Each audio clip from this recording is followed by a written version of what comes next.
Assalamualaikum warahmatullahi wabarakatuh. Salam sejahtera untuk kita semua. Perkenalkan, nama saya Dian Purnamasari. Saya adalah dosen tetap dari program studi sarjana dan program pendidikan profesi bidan Stikes Dharma Husada. Saya mengampu beberapa mata kuliah di program studi sarjana dan program pendidikan profesi bidan. Di antaranya adalah mata kuliah asuhan kebidanan pranikah dan prakonsepsi yang tergabung dalam tim blok KPK 1 atau keterampilan praktik kebidanan 1 di semester 3. Kemudian pada mata kuliah Digital Transformation in Midwifery di semester 1, kemudian pada mata kuliah Smart in Midwifery Care di semester 6, dan mata kuliah yang tergabung dalam blok KPK 3 yaitu mengenai adaptasi fisiologi kehamilan sampai dengan adaptasi fisiologi pada bayi baru lahir pada semester 1. Kemudian pada blok KPK 5 yaitu mengenai asuhan kebidanan nifas dan KB di semester 3. Dalam kesempatan ini, saya akan menjelaskan salah satu mata kuliah yang saya ampu, yaitu asuhan kebidanan pranikah dan prakonsepsi, dan berikut adalah metode pengajaran yang saya lakukan, yaitu DIA atau Delivery, Interaction, dan Assessment. Namun sebelumnya, saya akan memaparkan deskripsi yang diharapkan dari mata kuliah asuhan kebidanan pranikah dan prakonsepsi yang memiliki bobot 2 SKS, yaitu 1 teori dan 1 praktek. Deskripsi mata kuliah asuhan kebidanan pada masa pranikah dan prakonsepsi adalah memberikan kesempatan kepada mahasiswa untuk membahas mengenai asuhan kebidanan pada masa pranikah dan pada masa prakonsepsi serta evidence-based dalam praktik kebidanan khususnya pada asuhan pranikah dan prakonsepsi. Sebagai luaran yang diharapkan dari mata kuliah ini, capaian pembelajaran lulusan atau CPL program studi yang dibebankan pada mata kuliah ini adalah diharapkan mahasiswa mampu menguasai konsep teoritis penelitian dan evidence-based practice dalam praktik kebidanan yaitu P14. Kemudian mahasiswa diharapkan mampu menerapkan pemikiran logis, kritis, sistematis, dan inovatif dalam konteks pengembangan atau implementasi ilmu pengetahuan dan teknologi yang memperhatikan dan menerapkan nilai humaniora yang sesuai dengan bidang keahlian yaitu KU1, serta mampu mengaplikasikan keilmuan kebidanan dalam menganalisis masalah dan memberikan petunjuk dalam memilih alternatif pemecahan masalah pada lingkup praktik kebidanan meliputi asuhan pranikah dan asuhan prakonsepsi yaitu KU2. Selanjutnya saya akan menjelaskan tahapan pengajaran yang saya lakukan di mana aspek pertama adalah aspek delivery yaitu pemaparan pembelajaran. Dan yang saya lakukan pada aspek ini berbasis pada capaian pembelajaran lulusan yang diharapkan oleh program studi yang kemudian diturunkan menjadi CPMK yang juga merupakan tujuan pembelajaran yang ingin dicapai. Di antaranya adalah mampu memahami konsep asuhan kebidanan pranikah serta melakukan pemeriksaan fisik pada masa pranikah. Kemudian mampu memahami konsep asuhan prakonsepsi, serta mampu memahami dan melakukan screening pada masa pranikah dan prakonsepsi, kemudian mampu memahami dan melakukan KIE pada masa pranikah dan prakonsepsi, serta mampu memahami konsep evidence-based dalam praktik kebidanan, khususnya pranikah dan prakonsepsi. Untuk dapat mencapai luaran yang diharapkan, mahasiswa diberikan materi pembelajaran yang diberikan selama 14 pertemuan, ditambah dengan 2 kali evaluasi pada ujian tengah semester dan ujian akhir semester atau UAS.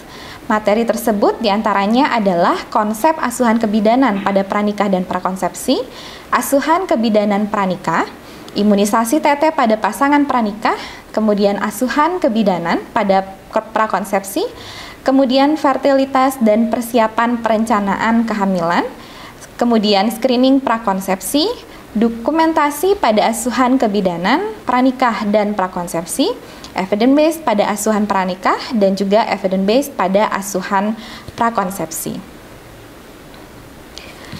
Sebagai metode agar terjadi interaksi yang baik sebagai sebuah proses pembelajaran, dilakukan dengan 2 cara yaitu 2 sistem yaitu sinkronus dan secara asinkronus. Untuk metode sinkronus dilakukan secara tatap maya dan juga tatap muka. Untuk tatap maya dengan memanfaatkan platform Google Meet dan juga Zoom. Kemudian untuk tatap muka pada mata kuliah atau materi yang teori dilakukan di kelas, sedangkan untuk materi praktik dilakukan di laboratorium.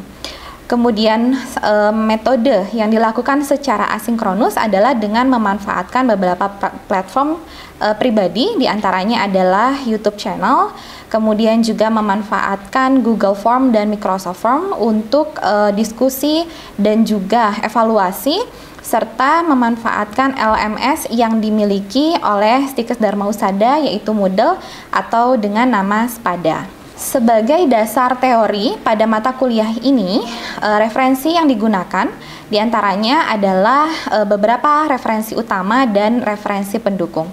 Untuk referensi utama dapat digunakan referensi oleh Dian Permatasari, yaitu mengenai asuhan kebidanan pranikah dan prakonsepsi. Kemudian dari Hetty Ira Ayu, yaitu mengenai asuhan kebidanan pada pranikah dan prakonsepsi. Kemudian Xiao Jill Springer mengenai preconception health and care, dan juga dari Kanfade Dinish, yaitu mengenai preconception care. Dalam pelaksanaan proses belajar mengajar pada mata kuliah ini, agar tercipta interaksi, maka digunakan metode yaitu Student Centered Learning atau SCL, di mana metode SCL pada pembelajaran teori menggunakan interactive learning, yaitu dengan memberikan pertanyaan atau diskusi sebagai stimulasi kepada mahasiswa. Kemudian dengan metode seminar, di mana mahasiswa baik secara individu maupun kelompok diberikan penugasan untuk dilakukan pengkajian secara mandiri atau diskusi secara kelompok, dan kemudian dipresentasikan untuk dapat dipaparkan kepada rekan-rekan satu kelasnya. Kemudian metode Student Centered Learning lainnya adalah dengan PBL atau Project Based Learning, di mana mahasiswa diberikan penugasan dalam bentuk membuat sebuah karya atau project sebagai bahan evaluasi, dan juga metode SGD atau Small Group Discussion, dan diantaranya juga diterapkan 7 jam.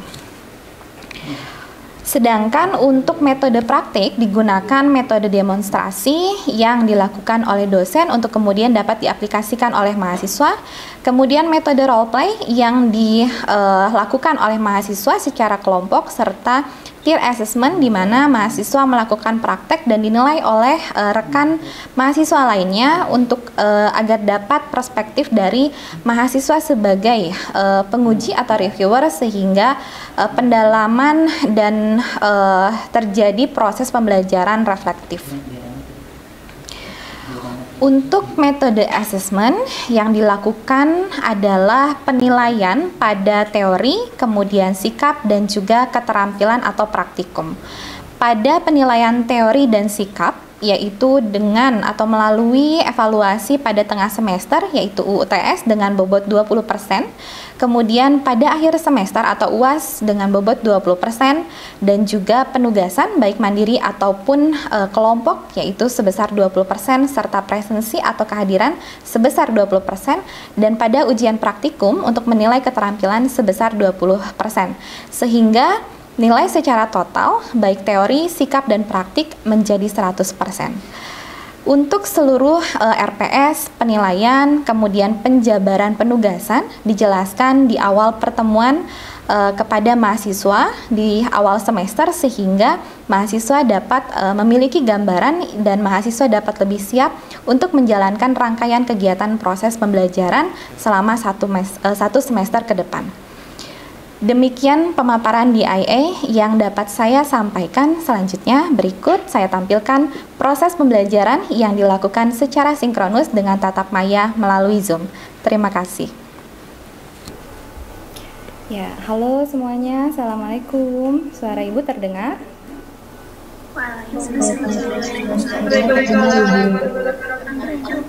Ya, alhamdulillah ya. Adik-adik silahkan bagi yang belum aktif barangkali kameranya boleh diaktifkan ya. Mikrofonnya mohon dikondisikan. Baik Ibu, sebelum memulai pelajaran alangkah baiknya kita berdoa terlebih dahulu. Bismillahirrahmanirrahim. Al-Fatihah.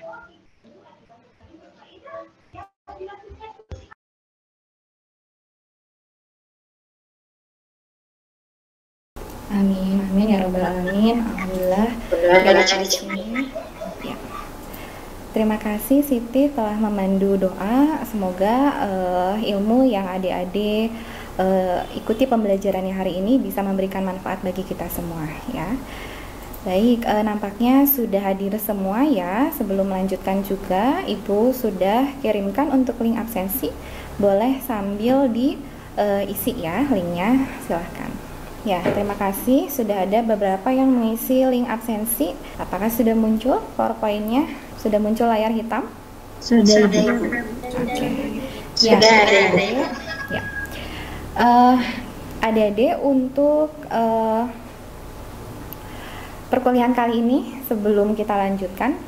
Nah, Ibu mau mereview dulu. Ini silakan ya yang bisa menyampaikan jawabannya. Boleh langsung mengaktifkan mikrofonnya ya.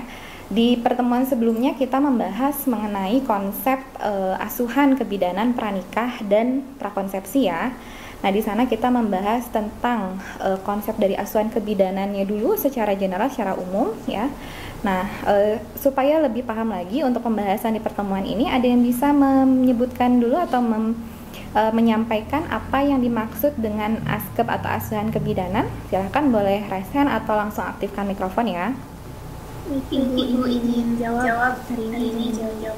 Arini ya, silahkan Arini. Ya, ASKB itu kegiatan yang dilakukan bidan berdasarkan pengambilan keputusan dan tindakan yang dilakukan sesuai dengan wewenang. Oke, bagus sekali Arini, terima kasih. Mungkin ada yang mau menambahkan atau melengkapi? Ada yang sudah memahami lebih dalam, silakan ASKB itu. Boleh, dan siapa tadi?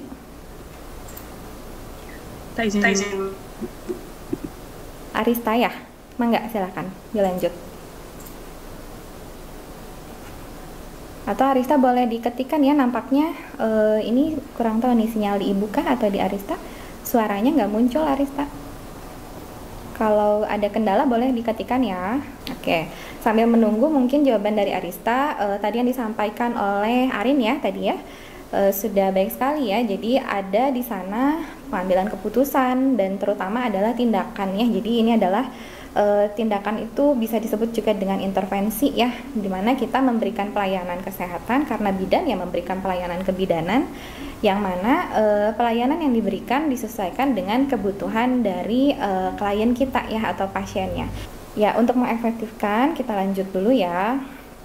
Nah, adik-adik mari kita simak ya. Di sini ada sebuah situasi pada gambar berikut. Nah, ini sepintas aja udah kelihatan ya. So sweet sekali ya, ada pasangan terus dipropose, dilamar gitu ya, dengan cara yang sangat romantis. Nah, ini mungkin merupakan salah satu cita-cita juga mungkin ya dari salah satu dari adik-adik. Ini adalah hal yang umum ya, ada satu kondisi yang sweet sekali. Nah, biasanya dari hubungan yang ada di sini pada umumnya apa sih selanjutnya gitu, atau apa sih yang terjadi pada pasangan tersebut? Umumnya kayaknya kalau untuk situasi sekarang ini dimulai dari first date gitu ya, klasik sekali. Kemudian situasi tadi dilakukan lamaran ya, marriage proposal. Kemudian yang terbayang ya sudah terjadi sebuah pernikahan ya. Ibaratnya kalau orang udah pacaran suka ditanya ya kapan lamarannya, udah dilamar kapan nikahnya, udah nikah nanti ditanya apa lagi biasanya? Kapan punya anaknya, gitu ya, punya anak sekali ya. Ya, jadi yang sudah menikah juga ada kehidupan setelah menikah, parenthood ya, kapan punya anak, nanti kapan nambah anak lagi dan seterusnya ya. Tapi itu hal yang klise mungkin, yang terbayang, yang indah-indah gitu ya. Tapi ada nggak sih yang ngebayangin kalau terutama mungkin ini kebanyakan atau semua ya dari adik-adik belum menikah, kebayang nggak sih kalau kehidupan setelah menikah itu macem-macem ya.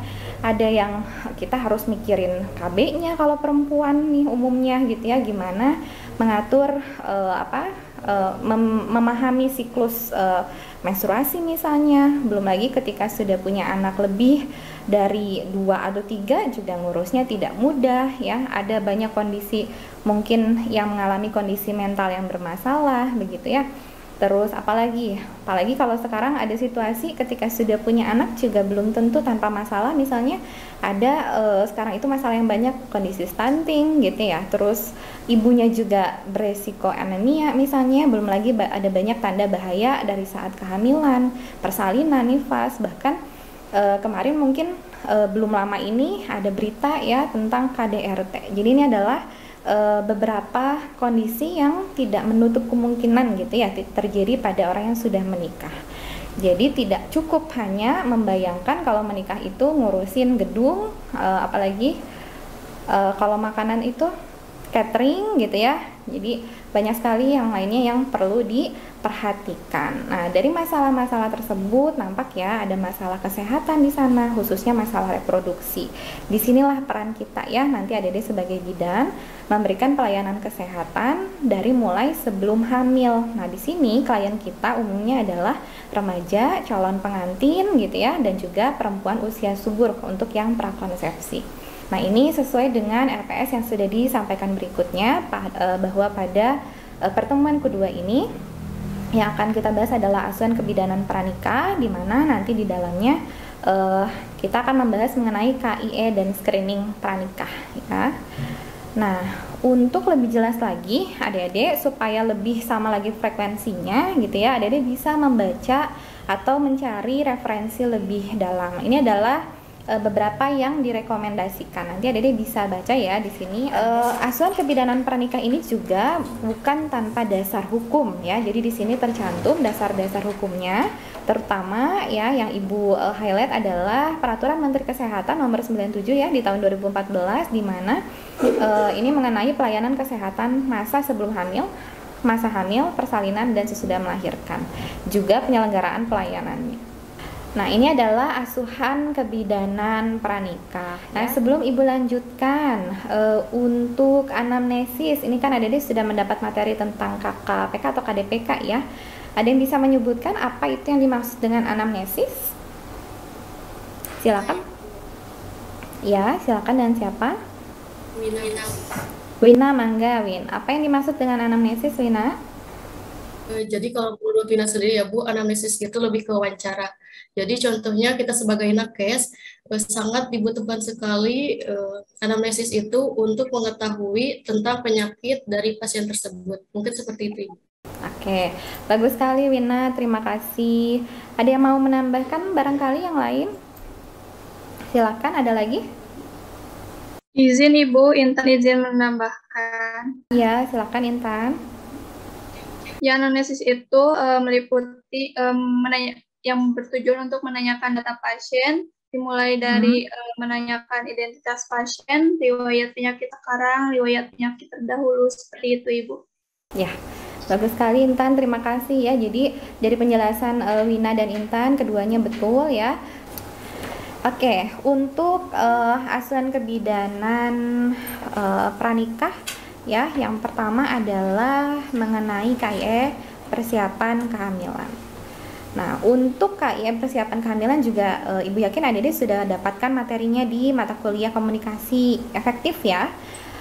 Oke, pada dasarnya untuk KIE persiapan kehamilan ini ya sama ya, basicnya adalah konseling ya. Ini proses pemberian informasi objektif yang lengkap ya, dilakukan ada sistematikanya, ada panduannya ya, kemudian tujuannya adalah untuk membantu calon pengantin lebih kenal lagi dengan kondisinya ya, kemudian paham apakah ada masalah yang sedang dihadapi terkait kesehatan baik dirinya ataupun pasangan ya. Kemudian di sini tugas yang penting adalah bagaimana kita bisa menentukan jalan keluarnya ya. Jadi tujuannya adalah mendorong dari KIE ini adalah terjadi proses perubahan perilaku ya dari klien kita ya ke arah yang positif sebagai solusi dari masalah yang dihadapi atau kondisi yang dihadapi ya. Ya, jadi baru saja kita bahas tentang KIE persiapan kehamilan ya. Selanjutnya kita akan membahas mengenai screening pranikah ya. Di sana akan kita perdalam lagi, akan ada pengantar tentang screening pranikah dan juga akan Ibu tampilkan buku calon pengantin atau buku catin. Ya, ini adalah pemeriksaan kesehatan pada calon pengantin atau premarital screening dan premarital check up ya, pemeriksaan kesehatan dan juga screening atau deteksi dini. Yang dilakukan pada screening dan pemeriksaan ini adalah pemeriksaan kesehatan secara umum, kemudian tentang penyakit hereditas, penyakit menular, kemudian berhubungan dengan organ reproduksi dan juga kesuburan, pemeriksaan tambahan dan pemeriksaan kesehatan untuk calon ibu. Kita bahas satu-satu ya. Untuk kesehatan secara umum, yang kita lakukan adalah pemeriksaan fisik atau pemeriksaan klinik yang lengkap ya. Di sini kita periksa tekanan darah atau tanda-tanda vitalnya, apakah ada tanda obesitas, karena nanti ada kaitannya dengan bayi dari mulai janin ya sampai bayi yang dilahirkan. Kemudian pemeriksaan darah rutin, di sini yang dilakukan pemeriksaan seperti pemeriksaan kolesterol, HB untuk mendeteksi anemia ya, kemudian hematokrit, trombosit, leukosit, gula darah ya, dan juga golongan darah dan resus. Kemudian juga untuk pemeriksaan urinalisis lengkap, diantaranya untuk mendeteksi infeksi saluran kemih ya, apakah ada darahnya, kemudian kandungan proteinnya ya, dan lain-lain. Dan ini juga bisa membantu kita mendeteksi kondisi penyakit tertentu. Untuk penyakit hereditas, di sini kita bisa memeriksakan mengenai talasemia ya, ini kelainan darah merah karena berkurangnya protein sehingga nanti mempengaruhi pembentukan HB utama ya, dan ini nanti kaitannya adalah terjadi anemia juga, resiko anemia. Kemudian hemofili ya, di sini ada defisiensi ya atau kekurangan faktor pembekuan darah. Di sini bisa dilihat tercantum di gambarnya. Untuk yang normal, yang seperti gambar domino ini adalah faktor pembekuan darahnya. Jadi kalau kita mengalami luka, faktor pembekuan darahnya bisa bekerja dengan baik, maka darahnya akan berhenti ya, jaringannya tertutup. Sedangkan yang mengalami hemofili ada yang salah, ada yang kurang atau defisiensi ya pada faktor pembekuan lukanya, sehingga lukanya tidak tertutup dan darahnya tidak berhenti ya. Kemudian hereditas lainnya adalah sickle cell disease ya, atau SCD atau anemia, tapi yang jenisnya adalah sel sabit. Kalau ini lebih ke bentuk sel darah merahnya yang harusnya bundar ya, seperti di gambar nih yang normal, tapi di sini bentuknya seperti sel sabit. Selanjutnya untuk pemeriksaan penyakit menular, yang pertama adalah mengenai pemeriksaan HIV, hepatitis B dan hepatitis C ya, beberapa penyakit yang memang tidak hanya menjadi stigma ya, memang beresiko tinggi terhadap ketidakproduktifan kita sehari-hari dan bahkan kematian. Kemudian yang tidak kalah penting pada ibu hamil adalah TORCH ya, atau Toxoplasma rubella, sitomegalovirus ya, dan juga herpes simplex virus. Di sini bisa dilihat di gambarnya ya. Ini menunjukkan adanya gejala-gejala dari mulai menyerupai flu ya, kemudian ada bercak seperti campak ya. Kemudian ada sipilis ya, atau venereal disease screen. Ya, ini adalah penyakit yang menular melalui kegiatan, salah satunya adalah aktivitas seksual yang aktif ya. Selanjutnya adalah mengenai buku calon pengantin yang juga tidak kalah penting ya. Baik adik-adik, mungkin demikian ya untuk materi perkuliahan pada pertemuan kali ini. Barangkali sampai di sini ada yang mau ditanyakan dulu? Izin bertanya, Ibu. Ya, silakan. Dengan siapa? Dengan Agustia, izin bertanya, Bu. Bagaimana kalau calon pengantin mau suntik tete, tapi dalam keadaan demam? Oke, terima kasih Lia. Pertanyaan yang baik sekali ya. Jadi misalnya ada pasangan atau calon pengantin yang mau memeriksakan sekaligus mau diimunisasi tete pada saat itu juga ya, imunisasi atau vaksin tete sebelum menikah. Kalau salah satu saja ada yang tidak normal gitu ya, misalnya suhunya tinggi, tadi kan demam ya yang dirasakan misalnya, atau kondisi tidak enak badan lainnya, maka direkomendasikan atau dianjurkan untuk menunda dulu ya sampai nanti sudah membaik, kemudian nanti bisa kembali lagi datang ya. Mungkin bisa dipahami mungkin Lia, atau ada yang masih kurang jelas? Terima kasih.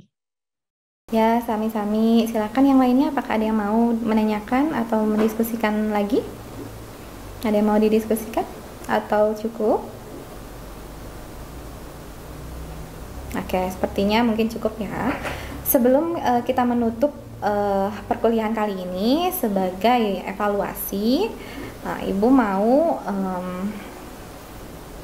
mengevaluasi dulu pemahaman adik-adik mengenai pemaparan materi hari ini. Nah, di sini ada suatu kasus ya, Ibu sampaikan. Ada pasangan yang berencana menikah, kemudian melakukan kunjungan ke TPMB ya untuk melakukan konseling pernikahan.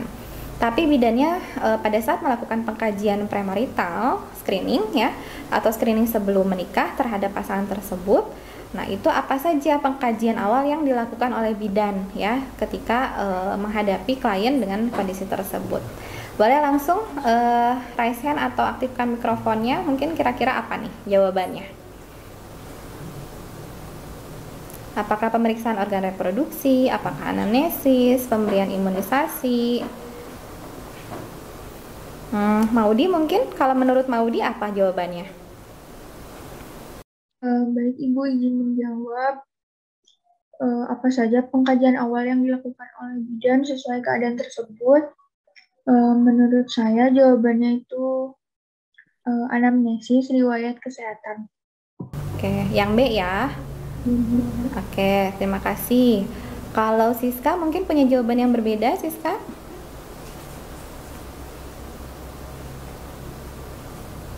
Halo, Siska boleh aktifkan mikrofonnya? Ya Ibu, izin menjawab mungkin kalau menurut Siska yang pemberian imunisasi Ibu. Oke, ya di sini ada dua jawaban yang berbeda. Terima kasih. Keduanya memberikan jawaban yang menarik ya. Kita lihat jawabannya, apakah keduanya betul atau salah? Oke, jadi sudah terlihat ya jawaban yang tepat atau yang paling tepat adalah anamnesis riwayat kesehatan ya. Dan juga Maudi ya tadi ya yang menjawab, punten. Oke. Iya, adik-adik mungkin itu yang bisa Ibu sampaikan untuk pertemuan kali ini. Ini juga sudah tercantum jawaban dari Arista tadi ya. Terima kasih Arista. Ini jawaban yang betul juga ya, bahwa ASKEB atau asuhan kebidanan adalah intervensi yang dilaksanakan oleh bidan kepada klien. Baik adik-adik, terima kasih. Berhubung waktu juga, ya mungkin itu yang bisa Ibu sampaikan. Mudah-mudahan apa yang disampaikan hari ini menjadi pembelajaran dan manfaat untuk kita semua. Insya Allah kita akan bertemu di kesempatan berikutnya. Terima kasih semua semoga dalam keadaan sehat. Terima kasih semua, jangan lupa mengisi absensi bagi yang belum ya, nanti Ibu follow up kembali. Ibu izin leave, terima kasih semuanya, selamat siang, Assalamualaikum warahmatullahi wabarakatuh. Waalaikumsalam. Terima kasih Ibu. Terima kasih, Ibu leave ya.